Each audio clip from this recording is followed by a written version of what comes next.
আপুনি যিমানে ধনী হওক, যিমানে ঘৰ বনাওক, এই যিটো মমতাজ নিচিনা কাৰণে যিটো আমাৰ শ্ৰদ্ধাঞ্জলি বনাইছে, আপুনি এনেকুৱা বনাওক, আমি ক'বলগীয়া নাই। স্বামী ৰং ভাৰপি নালি টিপি এই চকীত যোনে বহিব তাক মান সন্মান দিব লাগিব। খাব নাপাম, মোক দেখাব নোৱাৰিম, এই কথা চিন্তা কৰিয়ে মই EM নকৰোঁ বুলি কৈছোঁ। সেইটো কাৰণে মই কাৰ্বি আংলং ৰাইজক এতিয়া MEC EM হৈ থকা আপোনালোকে আমাৰ সময়ত যেতিয়া EM সকলে ফাইনেন্সিয়েল চেংচন, এডমিনিষ্ট্ৰেটিভ এপ্ৰুভেল আমি কৰিবলৈ আমাৰ অধিকাৰ আছিলে, আমি কৰিব পাৰিছিলে, 6 শিডিউলৰ ইণ্টিগ্ৰিটি আছিলে, পাৱাৰ আছিলে।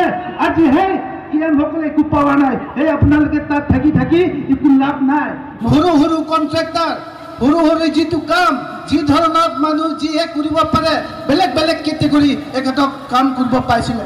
আজি কণ্ট্ৰেক্টাৰসকলক কাম কৰিব দি আজি জিৰ' কৰিছে, নাইকিয়া কৰিছে, পে'মেণ্ট নাই।